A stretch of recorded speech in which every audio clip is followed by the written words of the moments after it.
Nós podemos dar início à nossa boa noite, seja bem-vindo. Podem, por favor, pôr a presença no chat para a gente fazer o controle. E na sequência, então, nós já vamos dar início ao nosso encontro de hoje, onde damos seguimento, então, no assunto da pessoa jurídica, né?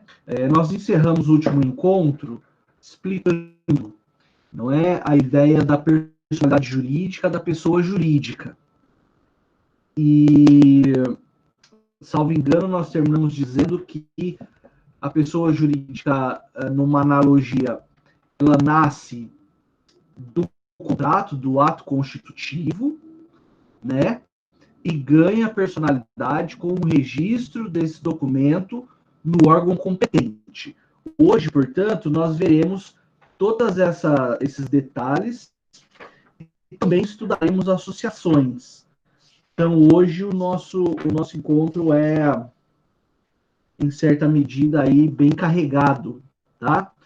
Fiquem, como sempre, à vontade para fazer as perguntas, seja pelo áudio, seja pelo chat, e eu vou respondendo, né? Mas agora, então, importante que nós entendamos como que essa personalidade jurídica da pessoa jurídica ela é explicada, né? Então, ao longo do desenvolvimento do direito civil, várias teorias surgiram no intuito de explicar a personalidade jurídica da pessoa jurídica. Eu vou me ater apenas àquela teoria que é utilizada pelo atual Código Civil, tá? Não tem por que a gente ficar fazendo aí maiores digressões históricas, né? Nesse aspecto, turma, a natureza jurídica da pessoa jurídica, ela é explicada com base na teoria da realidade técnica. Só para que possam se situar, eu estou utilizando o mesmo material ainda que já constava lá do Ambiente Conhecer, porque ficou esse tema para nós estudarmos hoje, tá? Então é o mesmo material que está lá, salvo engano, aula 8, né? Pois bem, pela teoria da realidade técnica, né, que é uma teoria mais contemporânea, conferir personalidade para esses grupos sociais, então as pessoas jurídicas, em regra, são coletivas, né? Embora nós tenhamos algumas que são individuais, como o microempresário individual, o empresário individual de responsabilidade limitada, né? Que nós eventualmente abordaremos mais adiante, mas aqui, por enquanto, fiquemos com a ideia de pessoa jurídica representando um coletivo de pessoas, né? Então, quando se outorga personalidade jurídica para esse coletivo de pessoas, isso é feito porque o próprio Estado usa desse expediente técnico para reconhecer, né, que essas pessoas jurídicas possuem vontade própria e objetivos próprios. Então, como eu disse no último encontro, é reconhecer que a pessoa jurídica tem uma existência destacada, uma existência separada daquela das pessoas naturais que a compõem. Usando a sociedade como exemplo, a sociedade empresária ela tem uma existência destacada da existência dos sócios, né? E como foi dito no finalzinho do último encontro, quando a pessoa jurídica adquire essa personalidade, ela então passa a ter personalidade própria, titularidade negocial, titularidade patrimonial e capacidade negocial. Será que eu falei os três certinho? Titularidade patrimonial, titularidade negocial e capacidade processual. Certo? Então, ela existe destacadamente, separadamente, da figura dos seus sócios. Quer dizer o quê? Se a pessoa jurídica, por exemplo, for devedora, o credor vai cobrar do patrimônio da pessoa jurídica e não do patrimônio dos sócios. Isso em regra. Né? As exceções veremos mais adiante. Então, pela teoria da realidade técnica, o Estado reconhece personalidade para esses grupos sociais que preencham os requisitos legais para a constituição de uma pessoa jurídica. Nesse aspecto, o Estado verifica se essas entidades preencheram aquilo que, por exemplo, o Código Civil exige para a criação de uma pessoa jurídica. Verificado esse preenchimento, o Estado, então, outorga, defere personalidade jurídica para essas pessoas. Por quê? Para que elas possam atuar em nome próprio no mundo dos negócios. Nesse sentido, tá?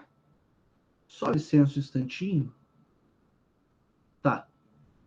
Beleza? Essa, então, é a teoria da realidade técnica. Então, tá no material aí, eu vou fazer a leitura para nós acompanharmos juntos. A personalidade, portanto, turma, é um atributo, é uma característica que o Estado defere para certas entidades, desde que essas entidades sejam merecedoras dessa personalidade. Como que elas se transformam em merecedoras de personalidade? Quando elas preenchem os requisitos legais para tanto. Nós veremos também os requisitos, claro.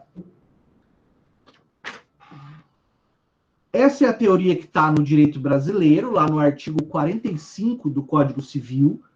Fica bastante evidente, né? Porque o artigo 45 estabelece o seguinte. Estou com ele aqui, vou fazer a leitura.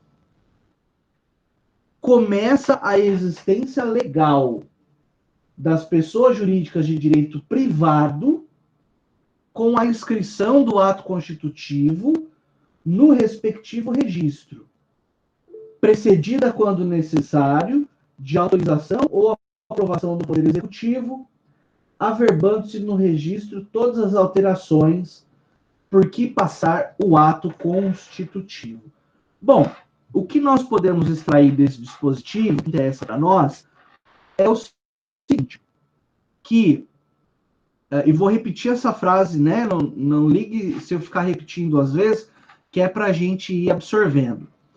A pessoa jurídica nasce no ato constitutivo, por exemplo, no contrato, e adquire personalidade quando esse contrato é registrado no órgão competente, tá? Então, não é só ter um contrato social.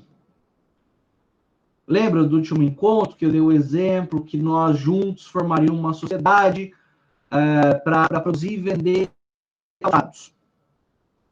Então, a partir do momento em que todos nós assinamos o nosso contrato social, significa que a pessoa jurídica teve nascimento, mas ela ainda não tem personalidade, porque é preciso pegar esse documento, esse contrato social, levar até a junta comercial do Estado e ali fazer o competente registro. Antes disso, nós podemos dizer que a nossa pessoa jurídica existe de fato, mas ainda não existe de direito, certo? Daí a importância do registro, que também abordaremos com maior detimento hoje ainda. Tudo em ordem até aqui, turma? Não seria o contrário, professor?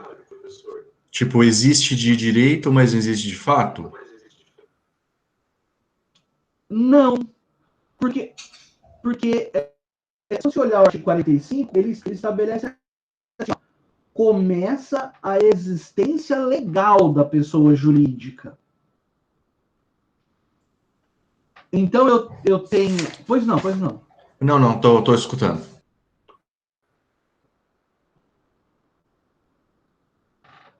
Então, Luiz e turma, eu tenho uma pessoa jurídica constituída de fato no mundo real, mas ela ainda não é reconhecida pelo direito, porque não houve registro.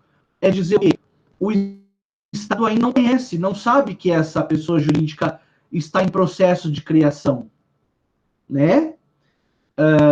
Isso não impede, claro, que nós já possamos fazer negócios jurídicos.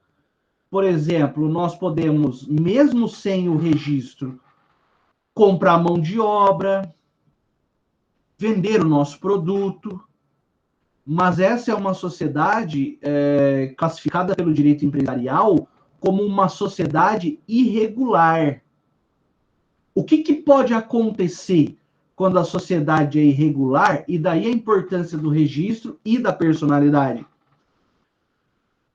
Qualquer credor pode cobrar daquela pessoa que se apresentou como administrador dessa pessoa jurídica irregular, entendeu? Então eu tenho sanções, eu tenho castigos para a pessoa jurídica não ser devidamente registrada. Isso coloca o patrimônio dos sócios na mira dos credores da pessoa jurídica. Ao passo que, após esse registro, o patrimônio dos sócios fica resguardado. O credor não pode pegar o meu patrimônio sócio da pessoa jurídica antes de cobrar o patrimônio da pessoa jurídica devedora. Certo? Mais alguma dúvida, turma?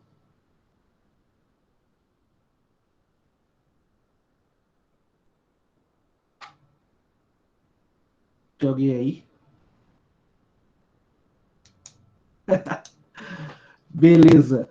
Bom, explicando a teoria da realidade técnica, nós falamos então que a personalidade.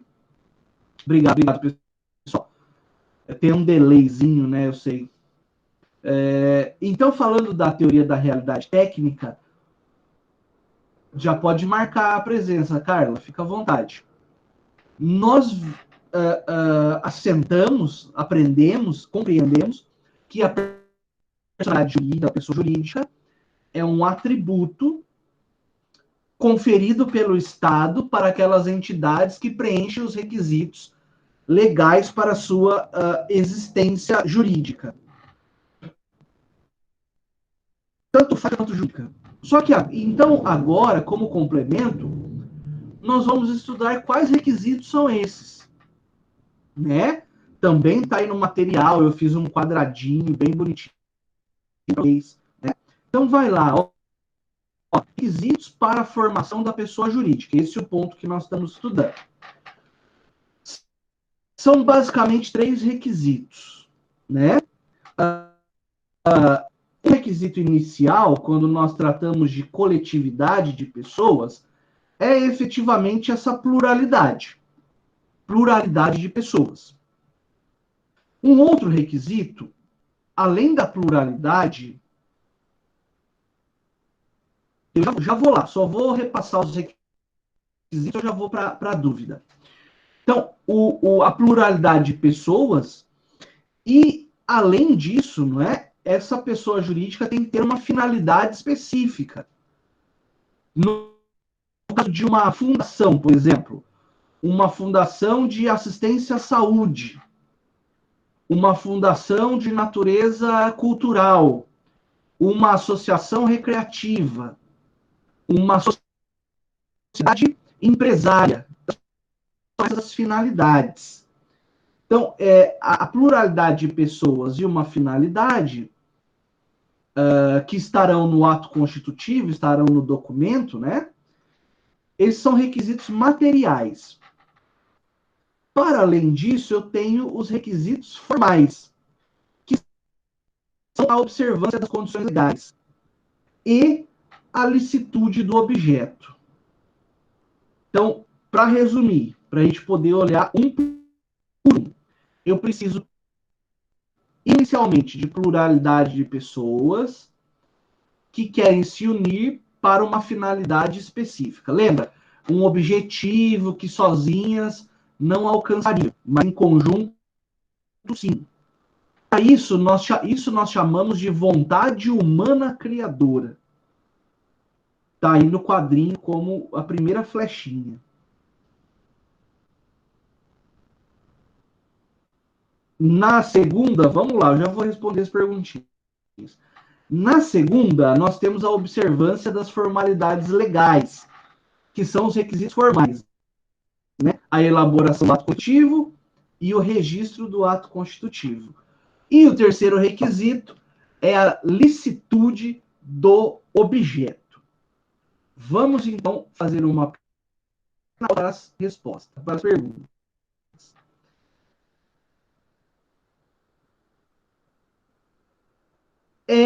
Isso. A ideia, a primeira pergunta do Adeilson, né? Quando fala da capacidade jurídica no ordenamento brasileiro, não é necessário que a empresa seja sediada no Brasil, sediada ou que pelo menos tenha um escritório, uma filial, uma sucursal, uma representação, tá? Só que por exemplo, uma empresa estrangeira cuja sede é no exterior ter sede filial no Brasil, ela precisa ser autorizada pelo Poder Executivo brasileiro, pelo Poder Executivo Federal. Uma vez autorizada, essa empresa pode situar-se no Brasil e, a partir de então, ela segue as normas do Código Civil do Brasil, não do país de origem. Tá? É possível, sim. É possível e necessário. O Lucas, não entendi sobre os requisitos formais. Então, os requisitos formais são exatamente esses. A elaboração de um ato constitutivo, que nós vamos ver hoje ainda, que é cheio de pontos que devem ser observados. Então, quando eu falo ato constitutivo, turma, para que fique claro para todos, para todas, o que eu quero dizer é um documento que materializa a vontade dos envolvidos, por exemplo, sócios, em constituir uma sociedade, dos associados em constituir uma associação, assim por diante. Então, ele é um documento que materializa essa vontade. E esse documento, claro, ele tem alguns requisitos também que nós analisaremos hoje, né? Não sei se eu respondi as duas perguntas. Espero que sim. Se não, você me avisa e daí a gente volta para mais uma rodada de perguntas, tá bem? Vejamos agora os requisitos em espécie. Tá tudo aí no material, tenho certeza que você está com ele aberto aí, acompanhando essa aula. Primeiro requisito, vontade humana criadora. Quer dizer o quê? É a vontade das pessoas naturais de criarem uma entidade. Quando eu digo uma entidade, eu estou falando uma pessoa jurídica, não é? Para que, por intermédio dessa pessoa jurídica, sejam atingidos os objetivos que as pessoas naturais criadoras possuem. Então, no nosso exemplo, da nossa pessoa jurídica do segundo A, qual que é o nosso objetivo comum? Ter lucro, ganhar dinheiro fabricando e vendendo calçados. Esse é o nosso objetivo comum, né? E qual que é a nossa vontade para conseguir esse objetivo? Criarmos juntos uma pessoa jurídica do tipo sociedade que se ocupará de fabricar e vender esses calçados, para que nós, então, a partir dessa atividade, possamos ter o nosso lucro. Então, isso é vontade humana criadora. Né? Veja, a vontade, enquanto a vontade assim secamente analisada, ela está dentro de cada um. Concorda? Está na mente de cada um de nós, futuros sócios, né? Dessa pessoa jurídica. Agora, passando já para o item 2, essa vontade, como eu disse explicando ao Lucas, e eu repito, essa vontade precisa ter ou ser materializada num documento. No caso da sociedade, esse documento é chamado contrato social. Então, nós sentamos lá na frente do computador, da máquina de escrever, se for o caso, e começamos a redigir contrato social. Nesse contrato social vai ter o nome e a qualificação de cada um de nós que quer participar da sociedade, vai ter a sede da nossa sociedade, a atividade a qual ela se dedicará. Nós encontraremos ali também o capital social, né? Que você pode chamar também de capital inicial, com quanto de grana essa pessoa jurídica começa? Ah, professora, ela começa com R$ 1 milhão. Tá. Só que esse R$ 1 milhão vem da onde? Não é o Estado que dá. Não brota da terra. Esse R$ 1 milhão vai sair do patrimônio de cada um de nós sócios. Né? Nós estamos aqui agora na sala em 29 pessoas. Nós vamos dividir 1 milhão por 29, por exemplo. Pode ser diferente, mas vamos dividir em cotas iguais. Não vamos perder tempo fazendo a conta, né? Mas o resultado da divisão, cada um se compromete no prazo de 15 dias a entregar essa grana para a sociedade. E a partir de então, a sociedade tem o seu R$ 1 milhão para começar a sua atividade. Tá certo? Então, a elaboração do contrato. Veja, o ato constitutivo é um requisito formal indispensável. Indispensável. Porque, fazendo uma analogia, a lei disciplina a sociedade em geral, não é isso? Sim. O contrato social disciplinará a nossa sociedade particularizada ali. Quer ver outra coisa que deve constar no contrato social de uma sociedade? A divisão dos lucros. Beleza, Vitória, seja bem-vinda. A divisão dos lucros e, enfim, questões outras. Quem vai ser administrador, né? Quem não vai, qual é a rotatividade, quanto tempo para eleger, como é que destitui, enfim, a vida da sociedade tem que estar presente no contrato social, né? Uma boa notícia é que a lei de registros exige que todo ato constitutivo, seja de sociedade, seja de fundação, de associação, tenha a assinatura de um advogado, de um profissional da advocacia, de uma profissional da advocacia, né? Pois bem, o ato constitutivo, a expressão ato constitutivo é gênero, é o geral, é o balaio maior. Dentro desse balaio maior, eu tenho... Boa noite, Gabriele, seja bem-vinda. Dentro desse balaio maior, eu tenho balaios menores, que são as espécies. Então, quando eu falo ato constitutivo, eu estou falando genericamente. Veja, se for para uma associação, esse documento, genericamente chamado de ato constitutivo, recebe o nome específico de estatuto. Então, o estatuto da associação do bairro X. Tranquilo.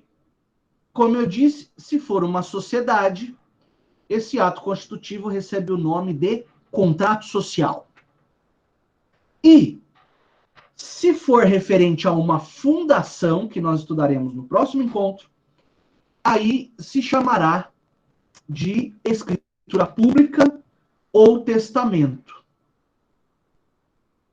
Por quê? Porque eu posso constituir a fundação em vida.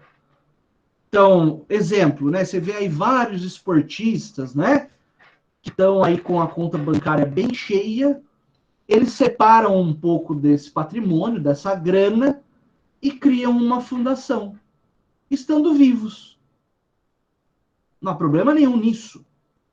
Só que nesse caso eu tenho que fazer por escritura pública. Quer dizer o quê? Eu tenho que ir lá no tabelionato e pedir para o tabelionato lavrar o ato constitutivo da fundação, que também vai ter sede, o valor do patrimônio, a finalidade, como vai ser administrada e assim sucessivamente.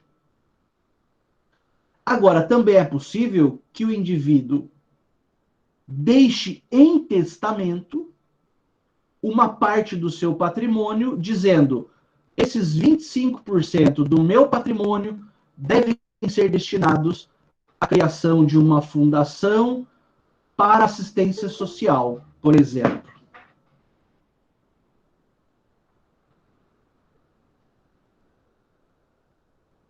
Tá joia? Entendido até aqui, turma?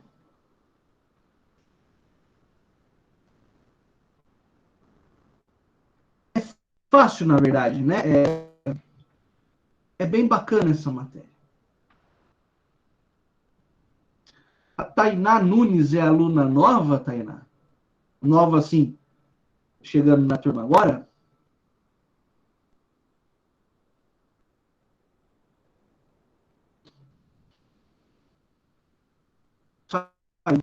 Então tá bom. Se for, seja bem-vinda, que fique registrado. Vamos adiante. Pois bem, esse documento, esse papel, claro, eu falo papel, né? Talvez no futuro isso vá ser digital, você entra lá no site da Receita ou da Junta Comercial, enfim, e preenche um formulário. O que eu quero dizer é esse documento. Esse documento não basta que ele seja só criado e engavetado. Tá bem? Ele precisa ser, antes de mais nada, para que a sociedade tenha existência legal, a pessoa jurídica, desculpa, tenha existência legal, eu preciso registrar esse documento. A partir do registro, eu tenho a publicidade de que a pessoa jurídica existe, eu tenho o conhecimento estatal de que essa pessoa jurídica existe, e a partir de então, como já dito e repetido, aquisição de personalidade jurídica pela pessoa jurídica. Joia? Ótimo. Como está no material aí, né? Ó, antes do registro, ela não passa de mera sociedade de fato, também chamada de irregular ou não personificada, né? E daí vem todas aquelas consequências das quais falei. Bom, nós vamos ter depois um momento para falar de ato constitutivo, então não vou aprofundar agora. Então, então, até agora, tratando dos requisitos, nós falamos da vontade humana criadora, um requisito material, a elaboração do ato constitutivo e o seu registro, que é um requisito formal, e um terceiro requisito, que chega a ser óbvio, né? Mas é claro que nós estudaremos e tiraremos dúvidas a respeito, que é a licitude do objeto. Quer dizer o quê? A finalidade da pessoa jurídica, o objeto ao qual ela se dedica, deve ser lícito. Leia-se, não contrário à lei, de acordo com a lei. Né? Eu sempre dou esse exemplo, que é do seguinte: imagina que se ao invés de a nossa sociedade fosse produtora de calçados, nós resolvêssemos criar uma sociedade para produzir cocaína e vender no mercado. É claro, né? O exemplo é esdrúxulo, mas acho que ajuda. É claro que essa sociedade não teria chancela do Estado. O poder público, né, a administração pública, enfim, negaria registro a esse tipo de sociedade, porque o objeto seria ilícito, né? Então, eu não vou ficar enumerando aqui atividades lícitas, porque a gente ficaria o resto do ano, talvez, falando. Mas é só você se atentar para o fato de que essa pessoa jurídica precisa ter o seu objetivo, o seu objeto, de acordo com a lei. Além de ser lícito, ou seja, observante da lei, tem que ser determinado. Eu preciso ter um objeto certo, né? E possível. E possível. Quer um exemplo de objeto impossível? E se nós montássemos uma corretora de imóveis para vender terrenos no céu? Eu, com todo respeito à opinião religiosa de cada um, mas no plano jurídico isso é impossível. Isso é impossível. Até porque o paraíso, até segunda ordem, ele é de domínio, ele é de uso coletivo, não é isso? Basta você preencher os requisitos para ir para lá e você já tem o teu lugar garantido. Você não compra data, terreno no céu, né? Embora já tenha acontecido na literatura pessoas vendendo terreno no céu, ou terreno na Lua, terreno em Marte. Tá? Não é possível que isso aconteça, juridicamente falando. Pelo menos juridicamente falando.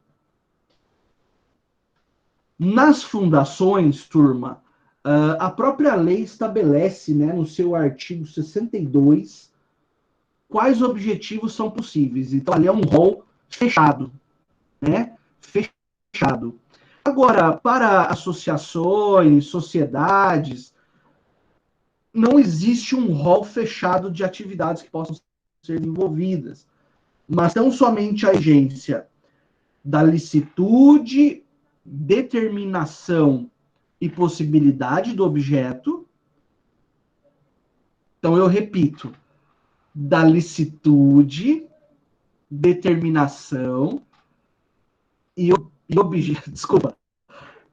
O pessoal está conversando no telefone aqui, me tirou a concentração. Vou pôr o fone, daí a coisa vai melhor. Mas eu dizia, então, que é preciso ter licitude, determinação e possibilidade do objeto. Para além desses requisitos genéricos, eventualmente, algumas atividades dependerão de autorização do poder público, né? Por exemplo, atividade de produção e comercialização de energia elétrica utilizando-se de elétricas. Isso precisa ter autorização do poder público, né? Mas vocês, então, ao longo do estudo e do direito administrativo, ambiental, também verão algumas outras atividades que exigem autorização da administração pública. Tudo ok até aqui, turma? Fazer uma segunda pausa aí para perguntas.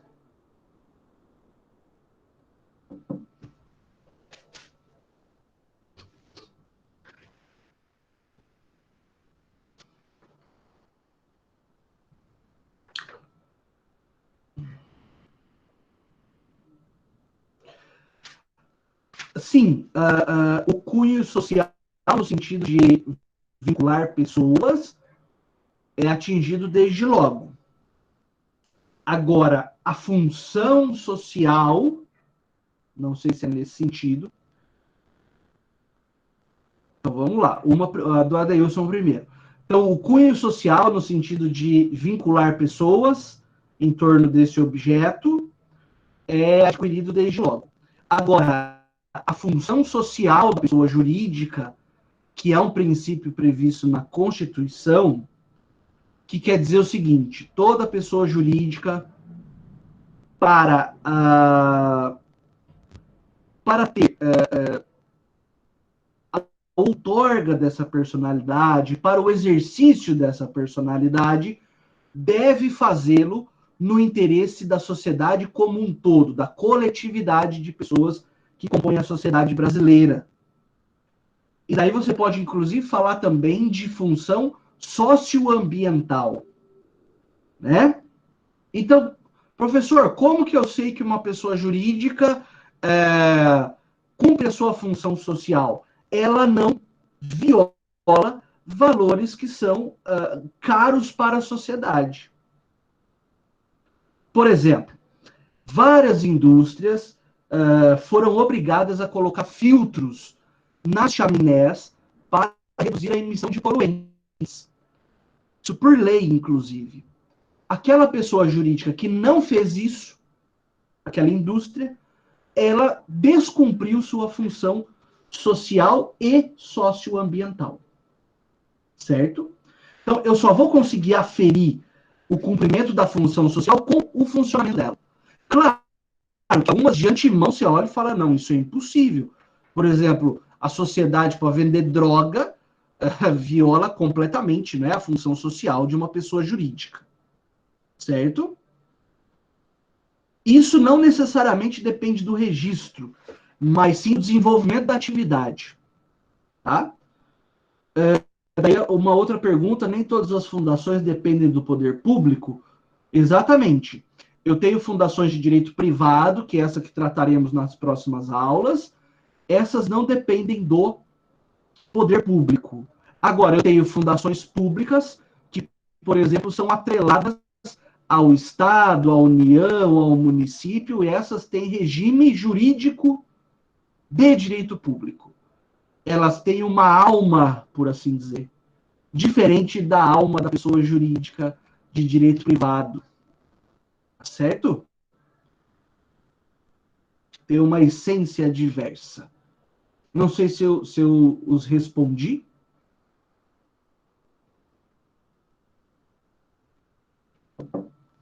Maravilha. Então vamos adiante. Falemos agora do ato constitutivo especificamente, de forma um pouco mais detida. Bom, como eu disse para vocês, o ato constitutivo é a materialização da vontade das pessoas que querem formar uma pessoa jurídica. Ótimo. Essa materialização, esse documento, ele pode ter a forma de escritura pública, quando é lavrado no tabelionato de notas e protesto de títulos, né? Então você vai lá, nós vamos fazer uma associação, agora não é sociedade, tá? Nós vamos fazer uma associação recreativa do segundo termo A. Ó que beleza. A gente vai só diversão, só alegria, só festa nessa nossa associação. Nós podemos lavrar o nosso estatuto, que é o ato constitutivo da associação, por escritura particular. Então, vamos até o tabelionato e lá é feito pelo tabelião, que é um agente delegado do Estado, ele tem fé pública e tudo mais. Mas nós também podemos fazer por escrito particular.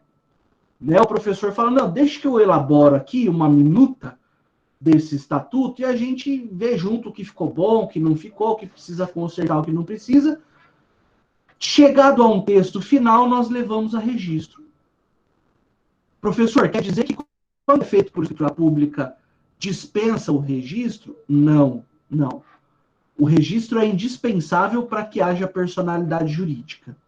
Então, pouco importa se feito por escritura pública ou por escritura particular, é preciso fazer o registro. Agora, note um detalhe importante. Com relação às fundações, se elas forem instituídas por ato inter vivos, quer dizer, se a pessoa em vida está constituindo a fundação, obrigatoriamente tem que ser por escritura pública. Agora, se for feito por testamento, esse testamento pode ser público ou particular, não há problema nenhum. Vamos repetir? Só para fixar? Regra geral. O ato constitutivo pode ser por escritura pública ou por documento privado. Não tem problema nenhum. Agora, no caso das fundações, se forem constituídas em vida pelo instituidor da fundação, tem que ser escritura pública.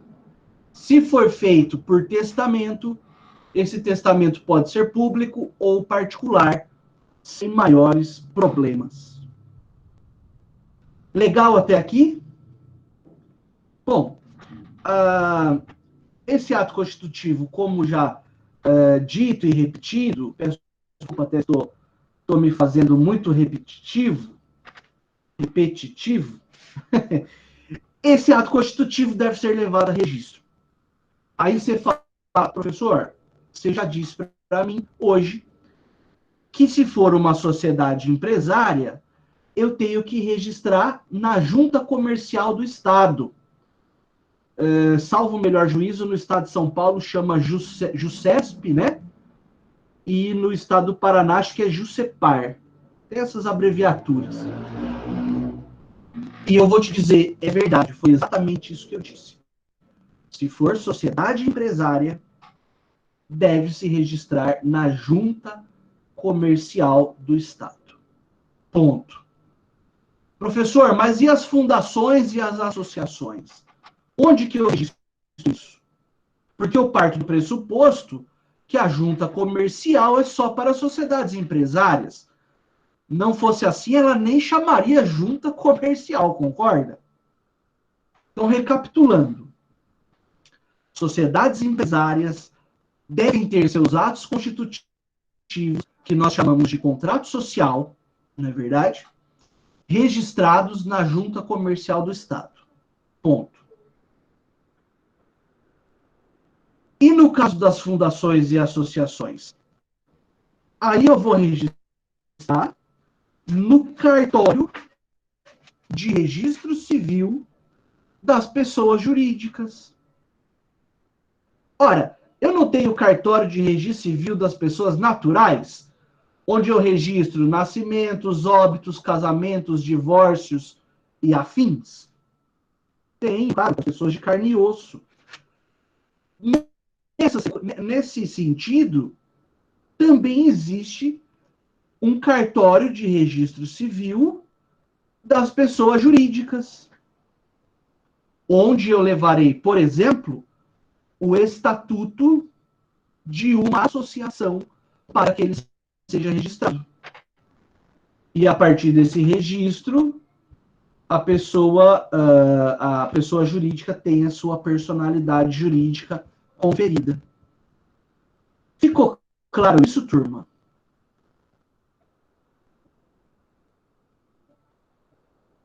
Desculpa aí a conversa se estiverem ouvindo, tá? Então, vamos lá. Qual que é a norma, né? Qual que é o diploma legal que manda fazer esse registro? Vou pôr aqui, ó, Lei de Registros Públicos, também chamada de LRP, é a lei número 6.015. É a lei número 6.015/73.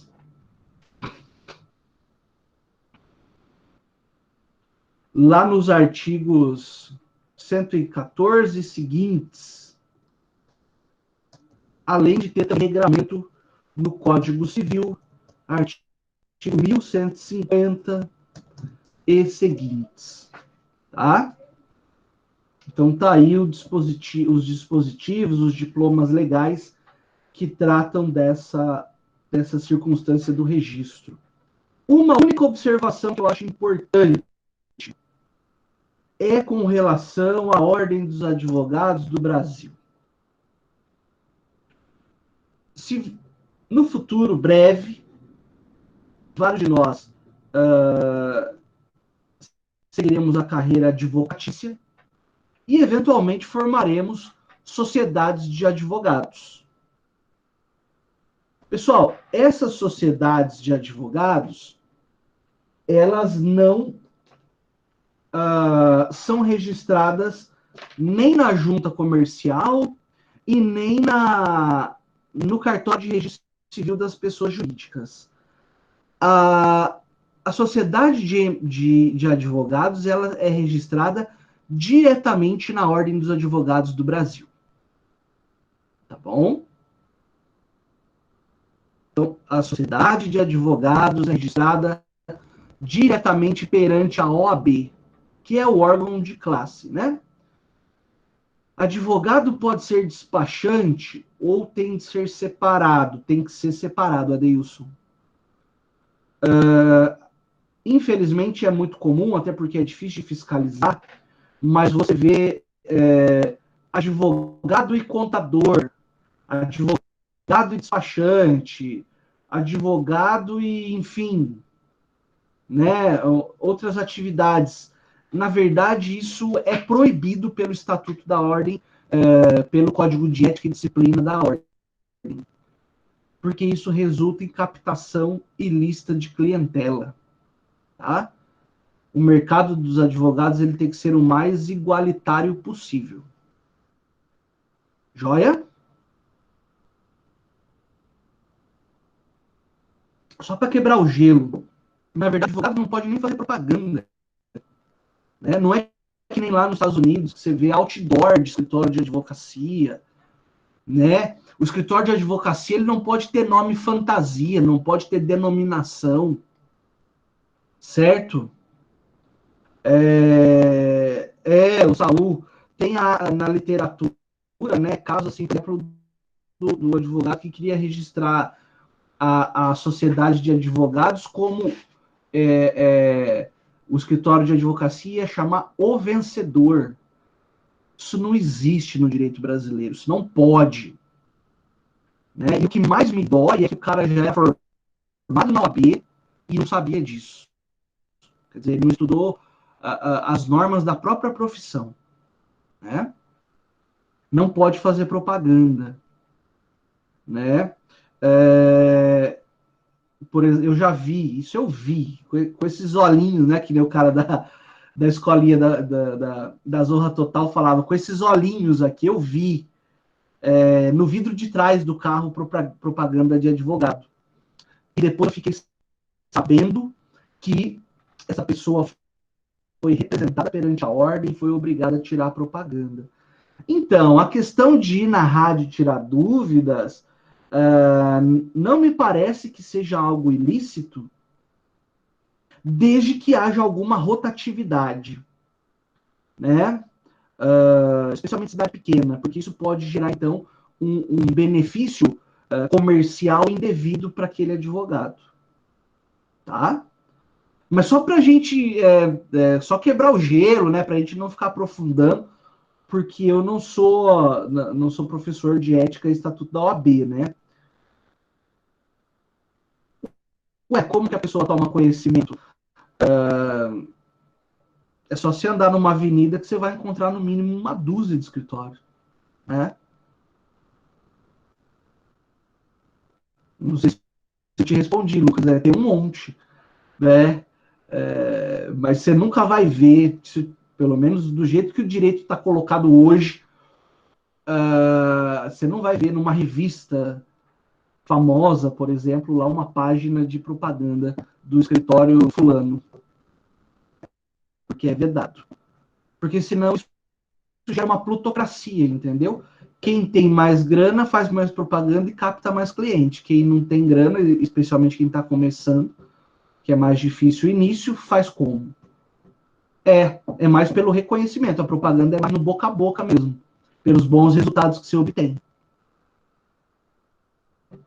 Joia? Pela seriedade com a qual você desempenha a profissão, pela boa educação com a qual você trata os clientes, o juiz, promotor, os outros advogados, tudo isso. Você vende o seu, você se vende, né? Sem poder fazer propaganda. Joia? Maravilha? Vamos adiante? Mais alguma perguntinha?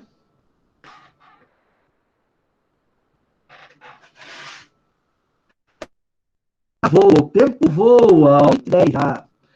Pessoal, então não havendo perguntas, nós entramos no próximo tema que está aí no material, que é o estudo das pessoas jurídicas de direito privado. Bom, por aí você já entende que existe uma dualidade.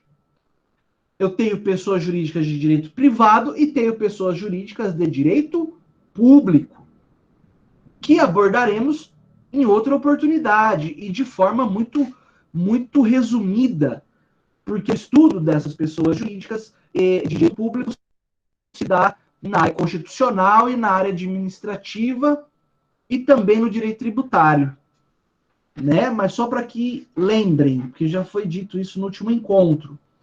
Exemplo de pessoa jurídica de direito público: a União, os estados, o Distrito Federal, o município. Tá certo? São exemplos. No artigo 44, nós encontramos lá o rol de pessoas jurídicas de direito privado, artigo 44 do Código Civil, tá? Artigo 44 do Código Civil. Tá lá assim, ó, são pessoas jurídicas de direito privado. 1, as associações. 2, as sociedades. 3, as fundações. 4, as organizações religiosas. 5, os partidos políticos. E 6, as empresas individuais de responsabilidade limitada, que são as famosas EIRELI, ou EIRELI. O parágrafo 1º desse artigo 44 estabelece o seguinte: são livres a criação, a organização, a estruturação interna e o funcionamento das organizações religiosas, sendo vedado ao poder público negar conhecimento ou registro dos atos constitutivos e necessários ao seu funcionamento. Nós falaremos depois de organizações religiosas, mais para o fim desse conteúdo, né? Falaremos de organizações religiosas e partidos políticos, basicamente.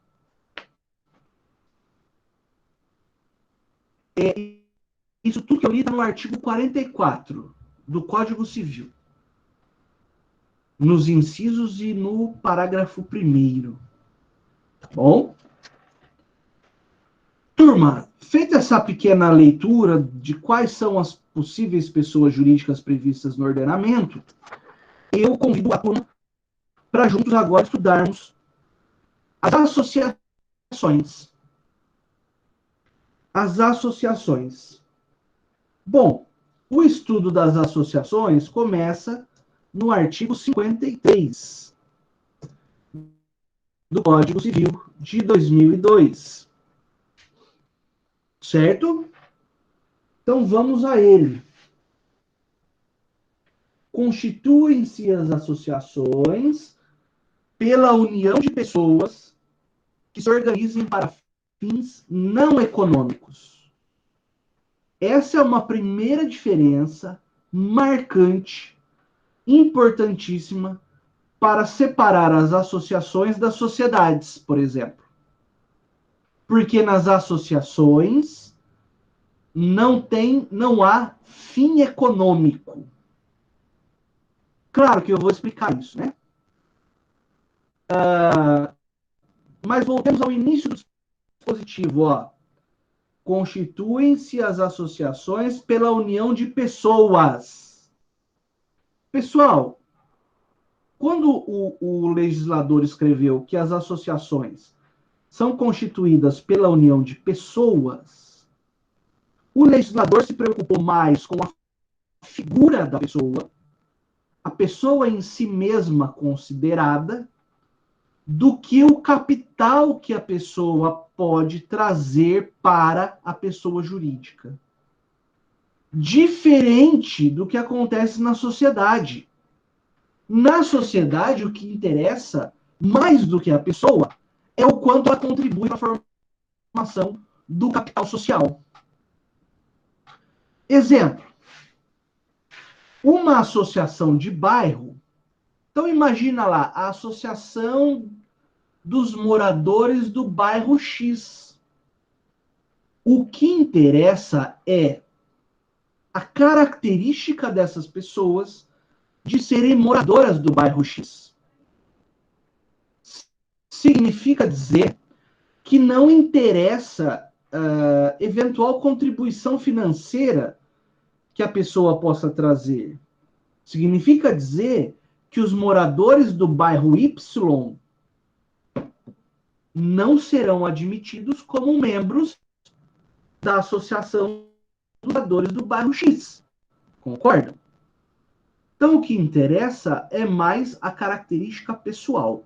Agora, imagina, só para a gente fazer um paralelo,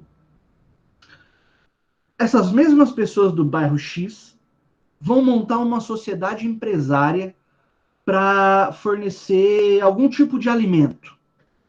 Alimentos low carb, que está na moda. O que interessa primeiro, os amigos do bairro X, tem problema. Cada um contribuiu lá com 5 mil reais para formar o capital social. Mas mesmo assim ainda é pouco dinheiro para que a sociedade deslanche. Aí um colega distante, que encontrava esses amigos do bairro X poucas vezes no ano, ficou sabendo que eles estão montando essa sociedade e precisam de uma graninha a mais para dar o pontapé inicial.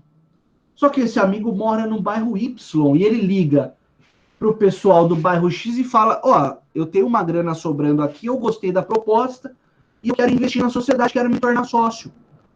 Posso? Pessoal, por nós estarmos falando de uma sociedade que leva em conta o capital, não há problema algum que o habitante do bairro Y, do bairro Z, do bairro Alfa, enfim, do centro, possa fazer parte dessa sociedade. Porque a sociedade leva em conta o capital, enquanto a associação leva em conta a pessoa. Ficou claro isso, turma? Só para a gente dar sequência.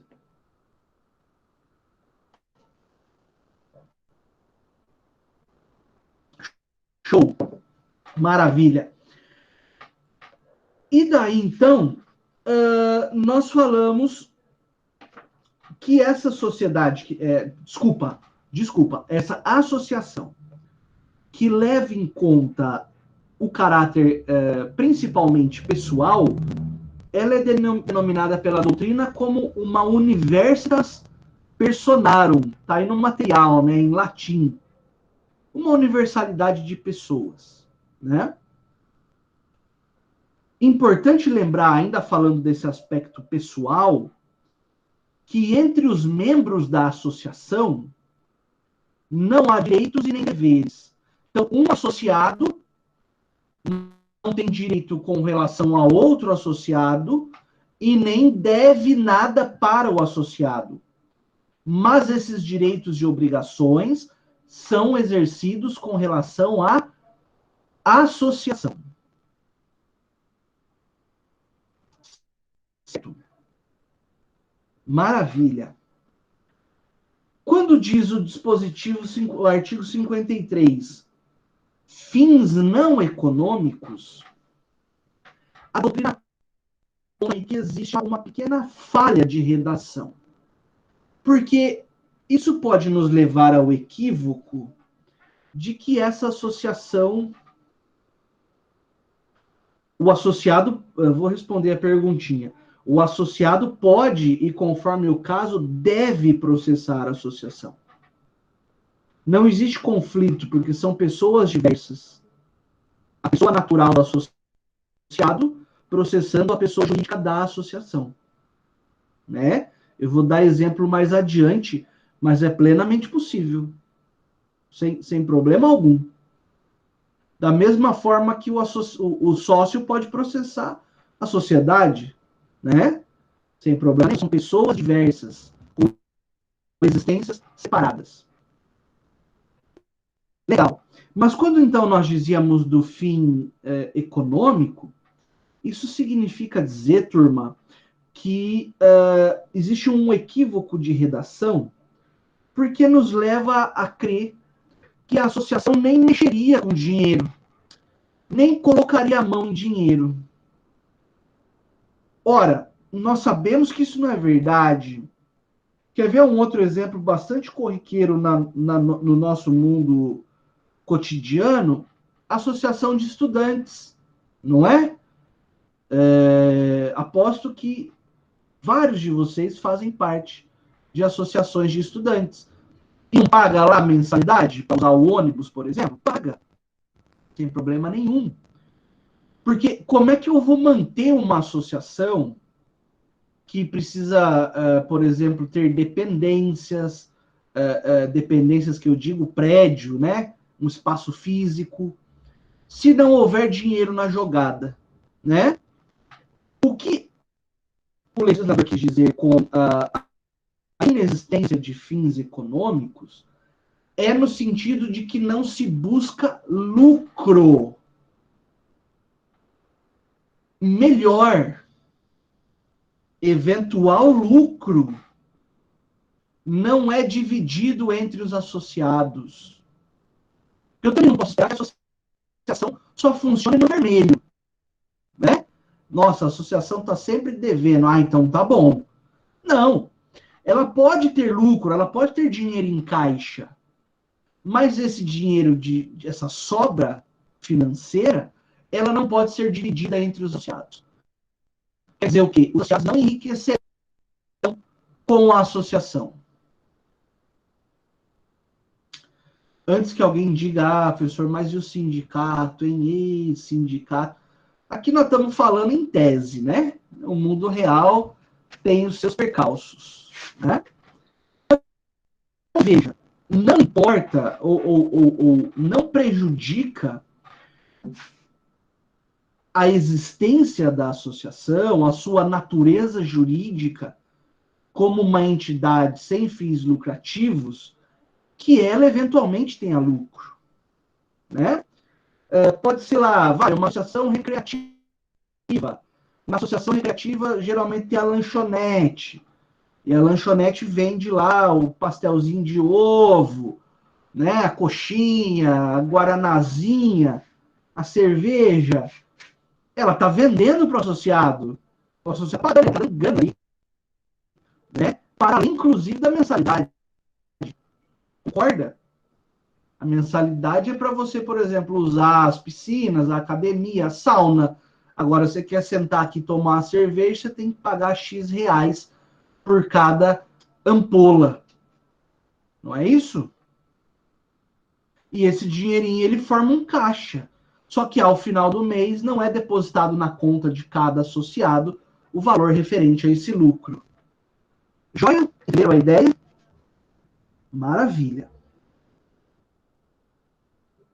Eu pergunto, eu mesmo respondo. Vocês entenderam, turma? Tá tudo em ordem. Me ajuda aí.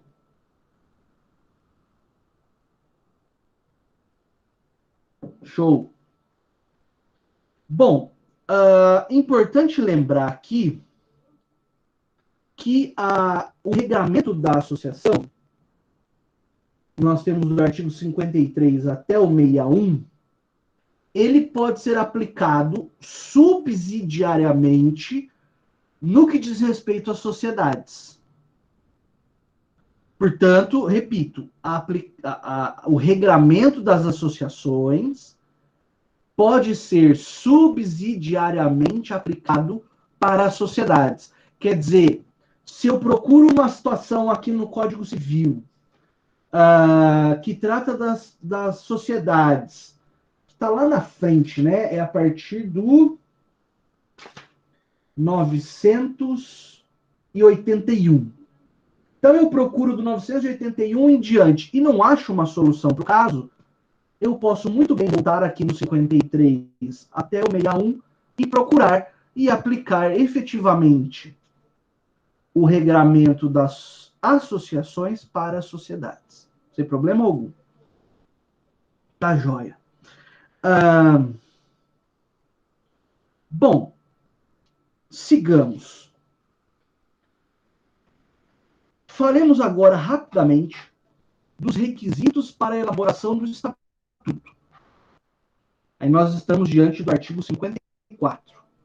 Lembra, ato constitutivo é o gênero. Quando eu falo de associação, eu estou falando do estatuto. Aqui são requisitos mínimos, indispensáveis. Eu vou fazer a leitura rapidamente. Eles são autoexplicativos. Eventual dúvida, nós paramos e respondemos, relemos, enfim, o que for necessário. Então, veja lá, ó. Deixa eu achar aqui. Sob pena de nulidade, o Estatuto das Associações conterá. Quer dizer, então, que do inciso 1 a 7, nós leremos, é obrigado esses dados estarem no Estatuto, é obrigatório que esses dados estejam no Estatuto, senão esse documento é nulo. O que significa dizer que o documento é nulo? Significa dizer que ele não serve para o direito. Ele é um nada jurídico, é mero pedaço de papel com palavras escritas. Não tem eficácia jurídica, tá? Então, primeiro, a denominação, o nome que foi dado para a associação, os fins, para o que aquela associação se dedicará, lembrando que tem que ser lícito, possível e determinado, e a sede da associação, onde funcionará a sede da associação. Então vai, a Associação dos Estudantes de Ribeirão Claro. Qual que é a finalidade? Promover o transporte seguro e pontual dos alunos de Ribeirão Claro e as dependências da Unifil. E a sede? Vai funcionar na rua tal, número tal, no bairro tal. Ponto. Os requisitos para admissão, demissão e exclusão dos associados. Então, qual seria o primeiro requisito nessa nossa associação hipotética? Estar matriculado no centro universitário e ser morador de Ribeirão Claro. Olha que privilégio. Para demissão, para deixar de fazer parte da associação, por exemplo, a colação de exclui automaticamente o associado. Ou exclusão, que daí a exclusão é quando a associação manda o sujeito embora, né? Ribeirão Claro e região metropolitana, bem lembrado. Tem a grande Ribeirão Claro e a região metropolitana, que engloba Carlópolis, Jacarezinho, Irapé, Chavantes, Ourinhos, né? Quase lá perto de Santa Cruz já. Tá bom? A exclusão ela é mais grave. Aqui o sujeito está sendo expulso. Nós vamos falar disso também, né? Por exemplo, o usuário do serviço de ônibus dos estudantes que deixar de pagar a mensalidade por 3 meses seguidos, ou o usuário que não respeitar a privacidade ou o direito de descanso dos demais, aquele mala que fica fazendo bagunça, né? Que não tratar os outros com respeito, blá, blá, blá. Por aí vai. 3. Os direitos e deveres dos associados. Bom, qual que é o direito aqui? Usar o transporte. e que esse transporte seja de qualidade, segurança, pontualidade. Qual que é o dever básico? Pagar a mensalidade. Fonte dos recursos. De onde que vem o dinheiro para manter a associação? O dinheiro virá de repasse do município e das mensalidades. Né? Modo de constituição e funcionamento dos órgãos deliberativos. Aqui é legal que a gente já arremata também uma ideia. Qual que é o principal órgão deliberativo de uma associação, turma? É a Assembleia Geral. Legal. E o que é a Assembleia Geral? É a reunião de todos os associados para decidir sobre assuntos de interesse da associação. Né? A Associação de Estudantes geralmente tem uma convocação para uma Assembleia Geral Ordinária, né, que acontece uma vez por ano, onde tem, por exemplo, prestação de contas, eleição da presidência e por aí vai. Condição para alteração das disposições estatutárias e para dissolução. Por exemplo, o estatuto da Associação dos Estudantes será modificado por proposta aprovada por 2/3 dos associados. Ou a Associação de Estudantes deixará de existir, vamos supor que é uma associação com tempo pré-estabelecido, né? Deixará de existir dentro de 5 anos a partir do seu funcionamento, né? E depois a forma de gestão administrativa e respectivas contas. Então, isso é o mínimo que precisa constar em um ato constitutivo, um estatuto da associação, para que ela possa ingressar no mundo jurídico. Lembra, já foi elaborado o estatuto. Legal. Se o estatuto contém, no mínimo, esses 7 incisos, ele está apto a ser devidamente registrado e, a partir de então, a associação ter personalidade jurídica. Aí ela contrata em nome próprio, ela tem patrimônio próprio, e aí todas aquelas consequências das quais já conversamos no início da aula. Vamos adiante? Exclusão e retirada de associado. Turma, na Constituição Federal, nós encontramos, deixa eu pegar lá, no artigo 5º, disposições muito importantes que tocam no tema da associação. É livre locomoção, todos podem reunir-se, papapá. Artigo 5º, inciso 20 da Constituição. Ninguém poderá ser compelido, quer dizer, obrigado, a associar-se ou a permanecer associado. Então, ninguém pode ser obrigado a associar-se ou manter-se associado.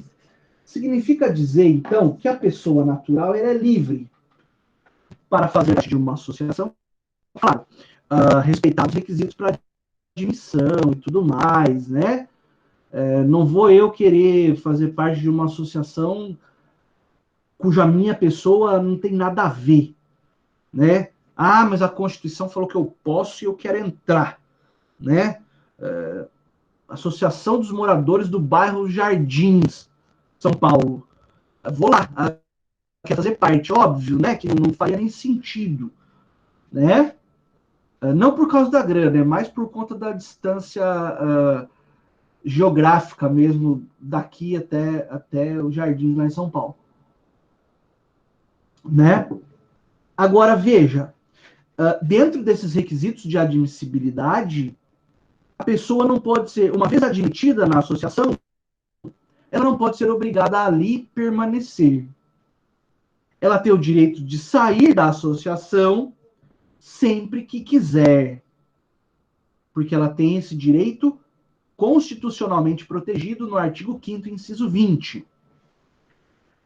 Quando Quando a pessoa manifesta o desejo de sair, a doutrina chama isso de quebra da affectio societatis. Está no material, tá? Mas eu reproduzo aqui. Affectio societatis. É a quebra do desejo de permanecer associado. Bom? Pois bem. Nesse aspecto, turma, a pessoa então, pode se retirar da associação. Tá? Agora, ela também pode ser excluída da associação. Leia-se expulsa. Sempre que haja justa causa. Né?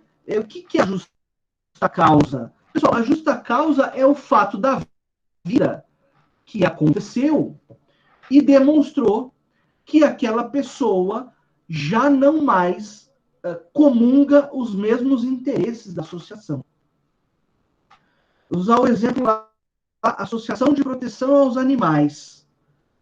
Daí um dos associados é filmado, sem saber, jogando gasolina em cima de um filhotinho de poodle e riscando fósforo e dando risada enquanto o cachorrinho queima. Claro, né? Isso é uma conduta que eu espero que ninguém pratique, né? Mas só para dar exemplo. Será que essa pessoa deve permanecer nessa associação? Será que existe justa causa para expulsá-la? Claro que sim. Claro que sim. Mas veja, e o direito é apaixonante por causa disso. Mesmo diante de um vídeo desses, brutal, é necessário que a associação, antes de expulsar o sujeito, lhe dê oportunidade para o exercício do contraditório e da ampla defesa. Por que, turma? Porque o contraditório e a ampla defesa são garantias constitucionais que não estão apenas nos processos e procedimentos. São garantias que se espraiam para todas as relações, inclusive interpessoais. Interpessoais porque eu tenho uma pessoa jurídica e uma pessoa natural em conflito. Nesse aspecto, então, a exclusão de um associado sem que lhe seja garantido direito ao contraditório e ampla defesa é um ato nulo. É um ato que viola o que nós temos de mais caro na Constituição. Valores importantíssimos que andam de mãos dadas, inclusive, com a própria dignidade humana. Isso é chamado, eu tenho certeza que vocês já viram em direitos humanos e fundamentais. Isso é chamado de eficácia horizontal dos direitos fundamentais. Eficácia horizontal dos direitos fundamentais. Pergunto, já conheciam essa situação ou não? Esse tema?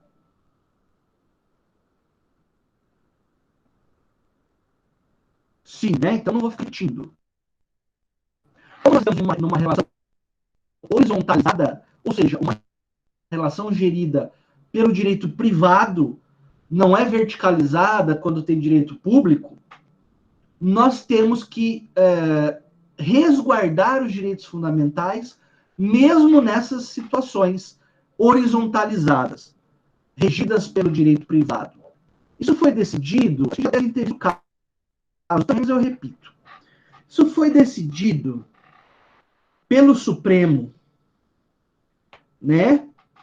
No caso de um músico, salvo engano, no Rio de Janeiro isso, um músico que foi excluído de uma associação de músicos, salvo engano, por correspondência. Ele recebeu lá na casa dele uma cartinha dizendo que a partir daquele dia ele estava excluído da associação de músicos, sem que fosse apresentada nenhuma justa causa, sem que ele soubesse antes da intenção da associação de expulsá-lo. Então ele entrou na justiça para obter o direito de voltar a compor aquela associação de músicos, que, por sinal, é a única associação de músicos do tipo, que ele era músico também. E ele precisava da associação para exercer a sua atividade, sua profissão como músico. Isso chegou até o STF. Né? Como chega a coisa no STF? Isso chegou até o STF, e o STF, então, assentou, determinou que aquela expulsão violava os princípios do contraditório e ampla defesa, não havia justa causa, e mesmo que houvesse, teria que ter sido observada o contraditório e a ampla defesa. Então foi determinada a associação que reintegrasse aquele músico associado que havia sido expulso ilegalmente, inconstitucionalmente. Né? Tivesse uma justa causa, mas é que você desafina demais na hora que você faz aí o Ré menor. Mas nem isso foi dito. Nem isso foi dito. Legal, turma. Maravilha. Com relação à retirada, já é um pouco diferente, né? Porque na retirada, como é uma atuação do associado para com a associação, ele não precisa invocar justa causa, motivo, justificação nenhuma, né? Ele simplesmente notifica a associação de que não mais dela fará parte, né? Por que é importante que a sociedade, a associação seja notificada? Não é para que ela tenha ciência da retirada desse associado, né? Eventualmente, o estatuto pode impor algumas condições para a retirada, né? Como, por exemplo, estar quite com a mensalidade. Porque senão fica muito fácil. Eu vou lá, usufruo da associação, por exemplo, recreativa, me divirto, ou mesmo de transporte. Faço a faculdade bonitinho, aí deixo acumular lá alguns meses de mensalidade atrasada. Quer saber? Eu aqui não vou pagar isso, agora eu vou me retirar. Ó, tô saindo e não me enche o saco. Também não é justo, né? Ele, em certa medida, usou de um bem, tem a obrigação de pagar, como qualquer outro associado o faria, né? Maravilha, vamos adiante. Eu sei que hoje talvez a aula esteja um pouco mais maçante, né? Mas eu peço a compreensão de vocês que a gente consegue arrematar as associações hoje, tá? A destituição dos administradores e alteração do estatuto. Bem, essa temática tem a ver com o artigo 55. O artigo 55 estabelece o seguinte, ó. Os associados devem ter iguais direitos. Os associados devem ter iguais direitos. Direitos idênticos para todos os associados. Mas o estatuto poderá instituir categorias com vantagens especiais. É simples isso, turma. É como se o estatuto dissesse assim, olha, o presidente da associação, ele tem mais ônus, não é? Ele tem mais coisas a resolver, com que se preocupar. O presidente da associação ficará isento da mensalidade durante o exercício do cargo. É muito comum isso acontecer nas associações de estudantes. Então, o presidente da associação, enquanto ele exerce o cargo, por exemplo, 2 anos, ele não paga mensalidade. Por quê? Porque daí ele já tem os outros assuntos da associação para resolver, que lhe tomam tempo. Então, é como se ele recebesse uma compensação por esse exercício, né? Agora, não. Condomínio, Adeilson, existe um regulamento todo especial no próprio Código Civil, né? Tanto para o condomínio edilício, que eu acho que é esse que você está falando, né? de síndico não paga o condomínio durante o seu exercício, por exemplo, né? Nada impede que isso também aconteça, né? Então, eu tenho o condomínio edilício, que é esse de vertical ou horizontal, várias casas, enfim. E eu também tenho o condomínio, que significa mais de uma pessoa como dono da mesma coisa. Então, eu tenho um terreno, 3 irmãos são donos de tudo. Eles são condôminos, né? São dominos mesmo do latim, né? São donos da totalidade. E isso tem todo um regramento, não é? Porque sempre quando eu falo em expulsão, eu estou diante de uma sanção. E qual que é o espírito constitucional nesse aspecto? Que toda sanção seja aplicada na justa medida e desde que o alvo da sanção possa, no mínimo, defender-se, né? Não pode receber uma sanção sem saber de onde veio e nem por quê, né? Certo? Então, ó, a destituição dos administradores, seja, por exemplo, por má conduta, sempre tem que ter uma justa causa também, ou a alteração do estatuto, tem que ser realizada pela Assembleia Geral. Falamos desse órgão da associação agora há pouco, né? E o parágrafo único? Para as deliberações a que se referem os incisos 1 e 2, ou seja, destituir o administrador e alterar o estatuto, é exigido deliberação da Assembleia especialmente convocada, geralmente a Assembleia Geral, cujo quórum será o estabelecido no estatuto, bem como o critério de eleição dos administradores. Pois bem, para que nós então instauremos uma Assembleia que tem por objetivo destituir o administrador ou alterar o estatuto, primeiro é necessária a convocação dessa Assembleia. Essa convocação pode ser por uma fração dos associados. Qual fração? Essa fração estará prevista no próprio estatuto. Por exemplo, 1/5 dos associados pedem a instauração da Assembleia Geral. Veja, esse quórum de 1/5 não é para destituir ou para alterar o estatuto.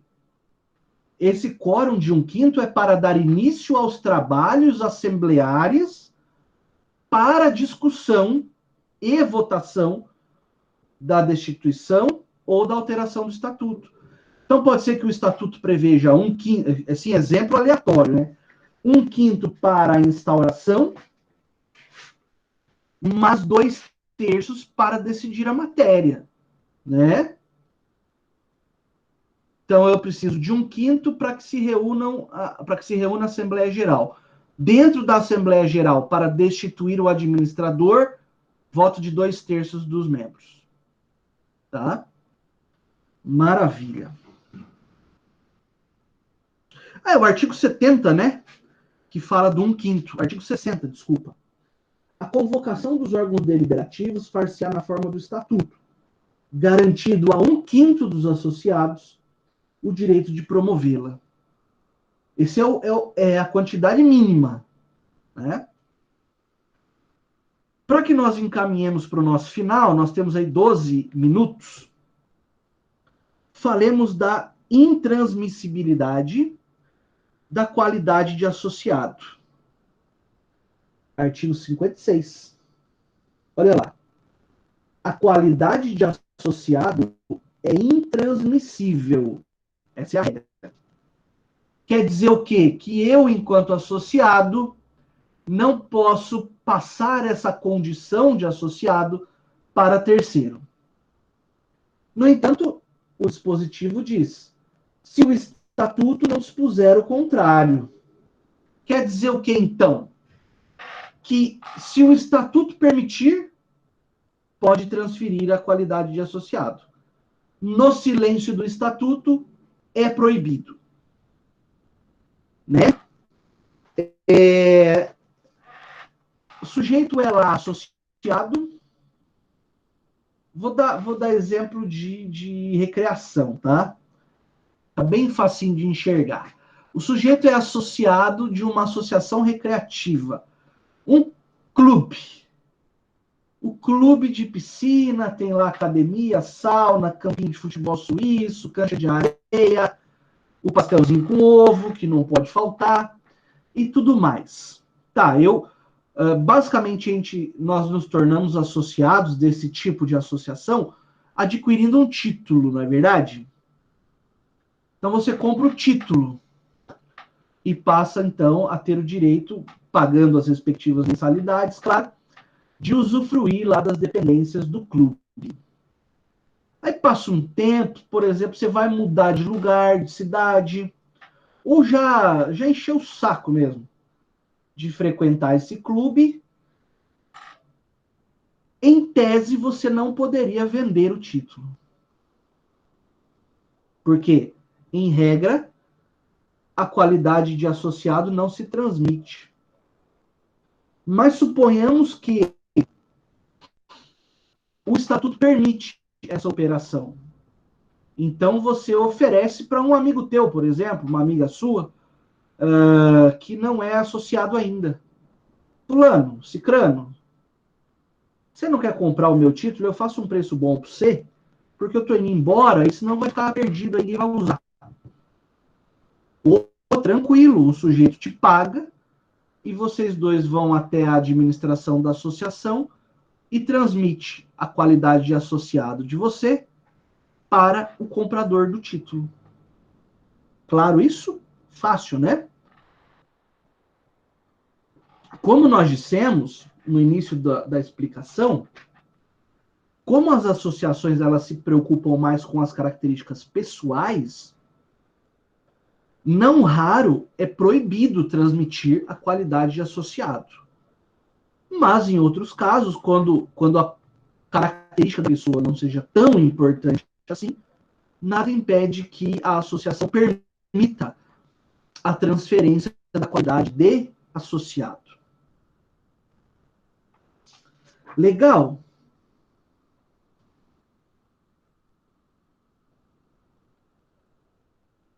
Agora, veja que interessante o parágrafo único.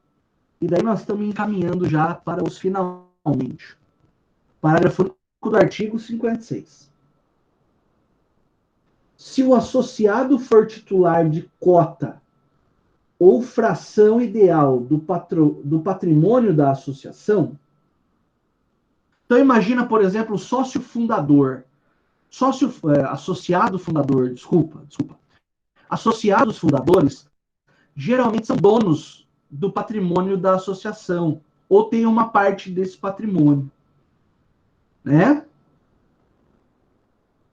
Porque eles participaram do início, enfim, né, do nascimento daquela associação e, eventualmente, podem ter patrimônio, parte do patrimônio da associação.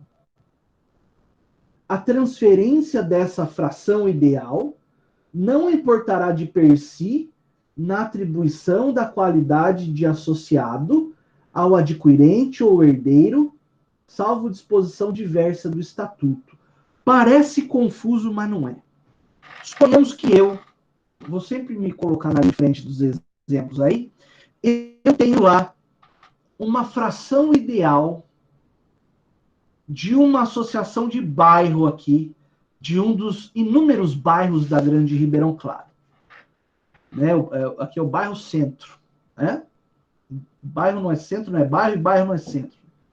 Associação dos Moradores do Centro de Ribeirão Claro tem uma sede bacana, onde nós podemos ali fazer uma sede de campo, ó, que bacana, com churrasqueira, piscina, enfim.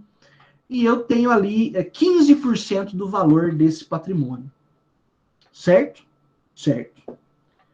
Estou me mudando da Grande Ribeirão Claro, fiquei louco. Vou mudar da melhor cidade do Brasil, quiçá do mundo. Mas vou mudar por questões profissionais, por exemplo. E não me interessa mais ter essa fração. Eu, além de ter a fração, também sou associado. Aí eu coloco à venda. Quem quer comprar a fração de 15% do clube de campo da associação? Vem um terceiro que não é associado e compra. O fato desse terceiro ter comprado esse patrimônio não o transforma automaticamente em associado. Puxa, professor, quer dizer então que o sujeito pode ser dono do patrimônio da associação e não ser membro dos quadros associativos? É exatamente isso. Pode ser que esse terceiro se interessou por ser um investimento imobiliário bacana, uma área que está valorizando cada vez mais, e ele compra por X hoje e sabe que daqui 5 anos ele vende por 4X. Então ele compra, mas o estatuto diz, mesmo que você compre, você não é associado. Você não pode sequer pôr os pés na associação, você não pode frequentar as dependências. O sujeito fala, tudo bem, não queria mesmo? Mas o que eu quero é o investimento imobiliário que me interessa. Entenderam essa sistemática? A mesma coisa se fosse para o herdeiro, e daí eu não vou me usar como exemplo. Mas o nosso cliente, ele é dono, ou era dono, desses 15% do patrimônio da associação, e era associado também, falece. Quando ele falece, o único filho e herdeiro recebe esses 15%, mas não necessariamente passa a ser associado. Para que isso pudesse acontecer, para que isso possa acontecer, é necessário disposição expressa no Estatuto da Associação.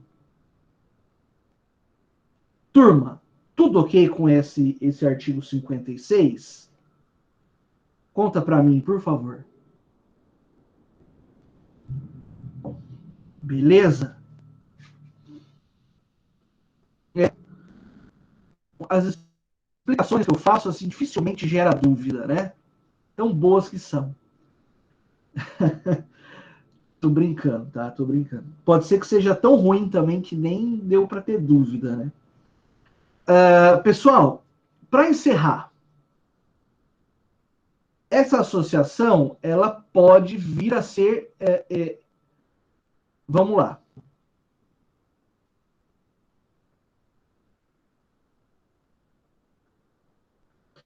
Então, a questão do rio, o Lucas, que a pergunta é assim, ó, caso seja feita uma associação esportiva, com pesca esportiva junto, mas na beira de um rio, poderia ser feita a delimitação de uma área do rio somente para os associados, sem que mais ninguém pudesse pescar? Ó, geralmente a gente chama de ceva, né? Cevão. O que acontece? Eventualmente, aquela área do rio que está ali na testada, ou seja, que está de frente para o terreno, seria o fundo daí, né? Do terreno da associação, ali, por ser uma espécie de extensão, né? Do prédio da associação, que é ali a extensão, até uma certa medida, que não seja algo também absurdo, né? No Paranapanema, por exemplo, o cara do outro lado do rio não pode pescar nessa reta. Aí já extrapola o razoável, né? Mas uma extensão, que em regra nós consideramos até o meio do rio, na testada ali, você eventualmente pode evitar impedir que outros façam a pesca, porque aí ainda é propriedade da pessoa jurídica. Agora, a sede da associação, né, na beira d'água, tá aqui. Aí você fala, não, mas tem um lugar bom de pescar 400 metros para baixo no rio. Então lá é só nosso. Aí eu já acho difícil. Né? Eu acho difícil aceitar. Mas aquela parte do rio que está na testada da propriedade, aí é possível sim. Tá certo?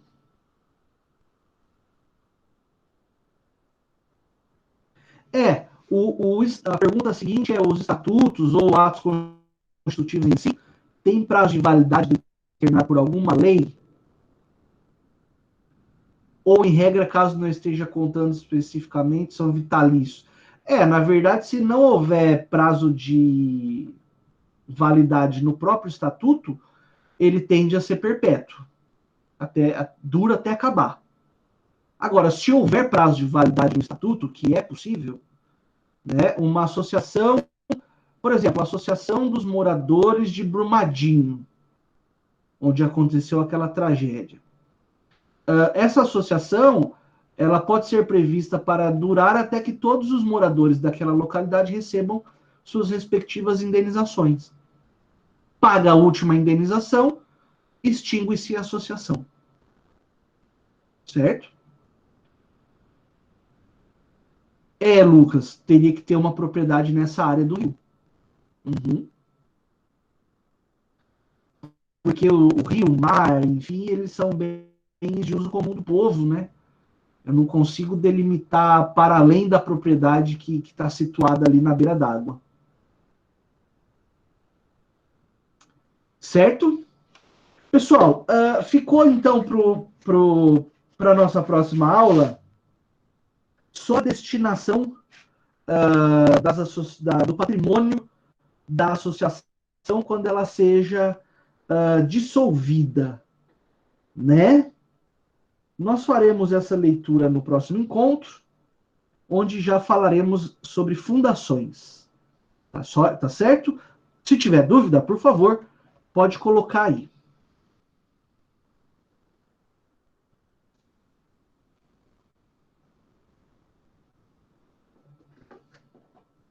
Eu vou interromper aqui e acredito então que nós chegamos ao final desse nosso encontro. Essa segunda-feira gostosa,